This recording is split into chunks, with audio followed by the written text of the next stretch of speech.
Morning. আজকে অনেক পরে গুড মর্নিং বলছি তোমাদের। একটু লেট হয়ে গেছে আর কি, রান্না বসালাম। ভাত হয়ে গেছে আমার, কালকে ডাল করেছিলাম একটু বেশি করেই, সকালে খাবে বলে আসছে। তো ডালটাই গরম করছিলাম। এখানে আলু পেঁয়াজ করে ভাজা হচ্ছে, করবো বেগুন ভাজা, করবো সোয়াবিন করবো। আর কালকে রাত্রে ইলিশ মাছ করেছিলাম, তো ইলিশ মাছটাও আছে। তো এই তো, তারপরে দেখি দুপুরবেলা তো আবার ভাজা টাজা হয়নি। রান্না আছে, কাজ আছে, এখনো মজা হয়নি। জামা কাপড় দিব, মেয়ের ইংলিশ স্যার আসবে, এখন সায়েন্সের টিচার পড়িয়ে গেল এখনই। এখন 11টায় আসবে ইংলিশ স্যার। এখন 10:15 বাজে। রিতম আসছে ঘরে, ওদের বেগুনটা ভেজে ওদেরকে খেতে দেবো। আগে মেয়েও খাবে, সে করতে বসবে। ঠিক আছে, চলো তাড়াতাড়ি রান্নাটা করে ফেলি। তো চলো বেরিয়ে পড়লাম, বাজারে যাব। হঠাৎ করে আমার রান্না হয়েছে শুধু, আর কোনো কাজ হয়নি বলতে, মানে বাসন কোসন রান্নাঘর কিছুই হয়নি, জামা কাপড় মেশিনে দিয়ে আসছি। তো এসে বলছে চলো একটু বাজারে যাব, তো একটু কাজ আছে। তো ওর জন্যই বেরিয়ে পড়লাম হুট করে আর কি, তাড়াহুড়ো করে। তো যেই কাজের জন্য যাচ্ছি দরকারিও ছিল, আজকে স্কুলে যায়নি আজকেও, একটু কাজও ছিল ওর, তো ওর জন্য যায়নি। তো কাজটা করে আসলো, তারপরে আমাকে বললো চলো যাবে নাকি, তো ওর জন্যই গিয়েছিলাম। তো গিয়েছিলাম প্রথমে বাসনের দোকানে, কিছু বাসন টাসন দেখার ছিল, নেওয়ারও ছিল, তো ওটাই দেখছিলাম।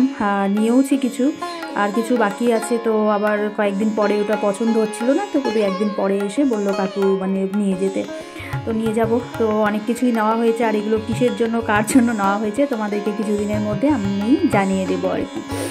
তো চলো, অনেক বাসনের এইসব জিনিস দেখলে না খুব ভালো লাগে আর কি। তো সবই অনেক। তো চলে আসলাম, দেখতে পেলে বাজারে গিয়েছিলাম, খুব দরকারি কাজে গিয়েছিলাম আর কি। বাসনের দোকানে গিয়েছিলাম, আর স্মার্ট বাজারে একটু গেছিলাম তেল আর দুধের প্যাকেট আনতে, আর ব্রাশ আনতে। ব্রাশটা নষ্ট হয়ে গিয়েছিলো আমাদের, তো লিপস্টিক লেগে আছে, তো ব্রাশটাও আনলাম। আর কয়েকটা জিনিস ছিল, এগুলো আনলাম। দেখো, হচ্ছে ডিমের পাতা, ডিমটা লাগতো, ডিম শেষ হয়ে গেছে, এখানে ভাত বসালাম। এই ভাত আমার হাঁড়িটা ছোট হয়ে গেছে বলে এই যে একটা বড় হাঁড়ি এনেছি। দেখাচ্ছি, এই যে একটা বড় হাঁড়ি এনেছি, এটা হয়ে যাবে। আর এনেছি হচ্ছে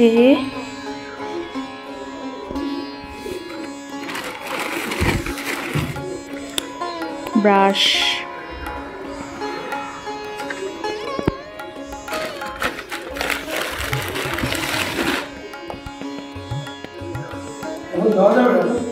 হ্যাঁ দিয়ে স্নান করে নাও। আর এই তো দুধের প্যাকেট থেকে এনেছি, একটা হাতা, আর এখানে কিছু বাসন আছে, পরে দেখাচ্ছি। দিবা এখন? আর ওখানে কিছু কাঁসার বাসন টাসন আছে, তো ওগুলো কিসের জন্য কার জন্য তোমাদের কয়েকদিন পরে জানাবো আর কি। আর ওখানে দু একটা জিনিস কম আছে, ওটা আর দু একদিন পরে আনবো আর কি। ওটা ছিল না আর কি, যেটা চাচ্ছিলাম। তো সব একসাথে আনা হোক, তারপরে তোমাদের জানাবো কিসের জন্য কার জন্য এনেছি। ঠিক আছে, চলো, এখন 2টো বেজে গেছে, খাওয়া দাওয়া, ভাত বসালাম। তো দুই রিতমকে খেতে দিব। শ্রেয়া আর হিয়া গেছে আর্টে, এখনও আসেনি। শ্রেয়া তো 2টা টিউশনি করলো, করেই চলে গেছে আর্টে। তো আর্টের থেকে এখনও আসেনি, এসে দেখলাম। তো আসলে তারপরে খাওয়া দাওয়া করবে। ঠিক আছে, চলো। গুড ইভিনিং, শুভ সন্ধ্যা। এখানে যে এখানে দুধটা ফুটাচ্ছি ওদেরকে, যে কফিটা দেবো আর কি। আর আমার মাথা প্রচণ্ড ব্যথা, একটু শুয়েছিলাম, ঘুমিয়ে পড়েছিলাম, হঠাৎ উঠে দেখি মাথা একদম পুরো ঘাড় দিয়ে একদম ছিঁড়ে যাচ্ছে, যন্ত্রণা করছে। তো ওষুধ খেলাম, খেয়ে দেখি চা খাই ওদেরকে দিয়ে, তো শুতে হবে। ওষুধটা মাত্র খেলাম, তো আর ওষুধ খেয়ে একটু না শুলে পরে মাথা ব্যথা কমে না, প্রচণ্ড পরিমাণে মাথা ব্যথা।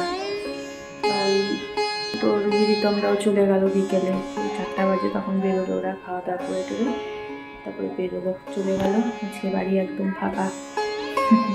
কয়েকদিন ছিল ওরা, ভালো ছিল, আজকে আবার ফাঁকা। চলো ওদের কফিটা দিই, দুধটাও ফুটছে, আর ছিঁড়ে যাচ্ছে আমার মাথা। ঠিক আছে,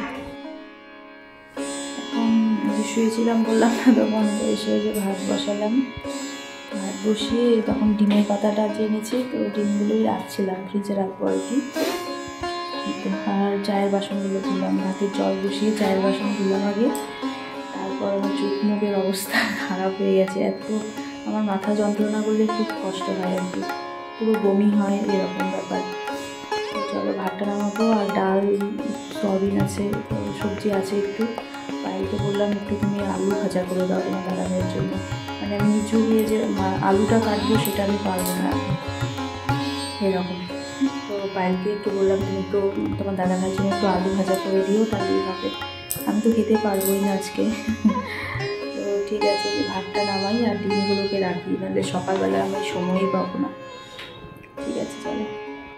তখন তো এসে আর টাইম হয়নি, 2টো বেজে গেছিলো আর কি বাড়িতে আসতে আসতে। তো এসে তো দেখলে ভাত করলাম একটু, তারপরে সবাইকে খেতে দিব, তো অনেক বেলা হয়ে গিয়েছিলো। তো কিছু জিনিসপত্র গুছাইনি আর কি, শুধু দুধের প্যাকেটটা এনেছিলাম, ওটাই শুধু ফ্রিজে রেখেছিলাম। এটা তো রাত্রিবেলায় যেগুলো গুছাচ্ছিলাম আর কি, ডিমগুলো। ওদিকে ভাতও বসিয়েছি, ভাত বসিয়ে আমি ডিমগুলো রাখছিলাম, এগুলো তো ফ্রিজেই রাখবো।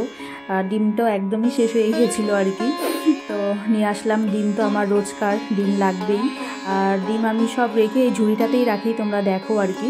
তো এগুলো ফ্রিজে ঢুকিয়ে দেবো আর কি। ডিমটা এমনি বাইরের থেকে নিয়েছিলাম, তারপর তো একটু স্মার্ট বাজারেও ঢুকেছিলাম আর কি, ঢুকে ওখান থেকে যে দুধের প্যাকেট আরও 2-1টা কিছু নেওয়ার ছিল, তো ওগুলোই ডাল নিয়েছি দেখতে পেলে, তো ওগুলোই নিয়ে আসছিলাম আর কি। না ডাল তো আমি আগের দিন এনেছিলাম, সরি তেল এনেছিলাম, ডাল আমি এনেছিলাম আগের দিন, তো তেল এনেছিলাম আর কি, সরষের তেল। তো রাত্রিবেলায় আমাদের তো খাওয়া দাওয়া হয়ে গেছে, এখন এদেরকেও তো খাওয়াতে হবে, আর এদেরকে তো মেয়েই খাওয়াতে পারে আর কি। আমি তো ধরে দিচ্ছিলাম কাপটা, তো ওই খাইয়ে দিচ্ছে। সন্ধেবেলায় ওর পাপা খাইয়েছিল আর কি, বিকেলবেলায় আর কি, তো তখন ঘুমাচ্ছিল শ্রেয়া, তো ওর পাপা খাইয়ে দিয়েছিল সন্ধেবেলায়। আর এখন হচ্ছে রাত্রিবেলায় মেয়ে খাইয়ে দিবে আর কি। আর ওদের খিদে পেলে মানে বোঝা যায় আর কি, ওদের খিদে পেলে তো ওরা চিচি শুরু করে দেয় আর কি খিদে পেলে। তো 4-5 বারই খাওয়ানো হয়, বেশিবার খাওয়া দেওয়াও যাবে না, ওটার নিয়ম আছে আর কি, কিছুক্ষণ পর পর দেওয়ার আর কি, কতক্ষণ পর দিতে হবে, তো ওটাও নিয়ম আছে আর কি। তো ওগুলো মেনটেন করেই দেওয়া হয় এদের খাবার। আর দেখো আমি বললাম না খাওয়া দাওয়া হয়ে গেছে শুধু, তো ওরা হচ্ছে খাওয়াচ্ছিল। চলো আমাদেরও খাওয়া দাওয়া শেষ, আমাদের ছানাপোনারও খাওয়া দাওয়া শেষ। এখন হচ্ছে বাসন কোসন পরিষ্কার করবো, গ্যাস ট্যাস মোছা হয়ে গেছে কমপ্লিট, এগুলো মুছে নিয়েছি, এগুলো মাজা হয়ে গেছিলো, ধুবো শুধু। তখন একটু ওদের খাওয়াচ্ছে, বললাম চলো একটু ভিডিও করে নিই। তো ঠিক আছে, এগুলো ধুয়ে আমি ফ্রেশ হয়ে শুয়ে পড়বো আর কি, 10:30 বাজে। ঠিক আছে, সবাই ভালো থেকো, সুস্থ থেকো, টাটা, গুড নাইট।